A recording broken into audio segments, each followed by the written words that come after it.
അപ്പോൾ സർവം മായ OTT release ആയിട്ടുണ്ടായിരുന്നല്ലോ. Already നമ്മൾ അതിൻ്റെ എക്സ്പ്ലനേഷൻ ഇട്ടിട്ടുണ്ട്. അപ്പോൾ അതിൽ വന്നൊരു കമൻ്റാണ്, കൊറിയൻ പടം കോപ്പി അടിച്ച് മാറ്റി കുറച്ച് മലയാളം മസാല തേച്ചുണ്ടാക്കിയ പടമാണ് സർവം മായ എന്ന്. ശരിയാണോ? നോക്കാം. ആ ഒരു കാര്യമാണ് നമ്മളിന്ന് നോക്കാൻ പോകുന്നത്. സ്പോയിലർ ഉണ്ടാകും, ഉറപ്പാണ്. അതുകൊണ്ട് സിനിമ കണ്ടവർ മാത്രം വീഡിയോ കാണാൻ ശ്രമിക്കുക. അപ്പോൾ നേരെ പോയേക്കാം.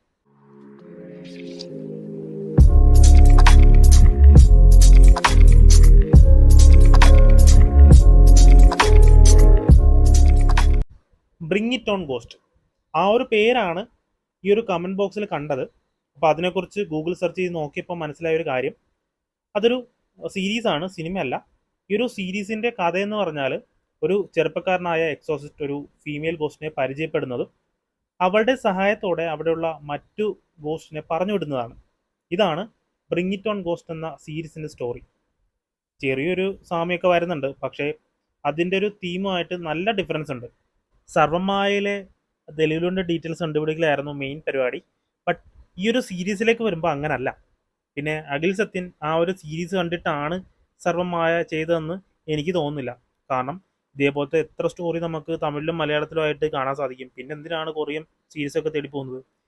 വിസ്മയത്തുമ്പത്തൊക്കെ ആയിട്ട് സാമ്യമുണ്ടെന്ന് പറഞ്ഞിരുന്നതിൽ പിന്നെ ഉണ്ട്. പിന്നൊരു കാര്യം, കോപ്പി അടിക്കുന്നതുകൊണ്ട് പ്രശ്നമൊന്നും ഇല്ലല്ലോ.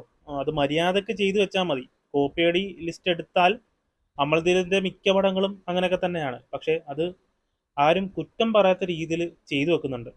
സർവമായ ആണേ പോലും അങ്ങനെ തന്നെയാണ് ചെയ്തു വെച്ചേക്കുന്നത്. വലിയ പ്രശ്നമൊന്നും എനിക്ക് തോന്നിയിട്ടില്ല. നല്ല രീതിയിൽ മേക്ക് ചെയ്തിട്ടില്ലേ? അപ്പോൾ അതൊക്കെ മതി.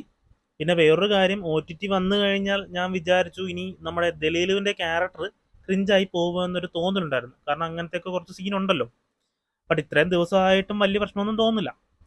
പിന്നെ മിക്ക ആളുകളും സിനിമ കണ്ടു കഴിഞ്ഞ് ചോദിക്കുന്നൊരു കാര്യമുണ്ട്, നിവിനല്ല കാമുകനെങ്കിൽ എന്തുകൊണ്ടാണ് ക്ലൈമാക്സിൽ മായയുടെ അമ്മ ചോദിക്കുമ്പോൾ നിവിൻ താനാണ് കാമുകനെന്ന് സമ്മതിക്കുന്നതെന്ന്. കാരണം മായ ജീവിച്ചിരുന്നപ്പോൾ അവളുടെ അവസാനത്തെ ആഗ്രഹം എന്ന് പറയുന്നത് പേരൻസിനെ അവൾ സ്നേഹിച്ച ആളെ കാണിക്കുന്നതായിരുന്നു. ബട്ട് അത് നടന്നില്ല.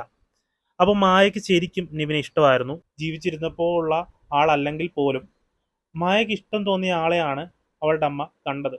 ഈ ഒരു കാര്യം മായയുടെ കഥ എല്ലാം അറിഞ്ഞ പ്രബന്ധുവിന് മനസ്സിലായിട്ടുണ്ട്.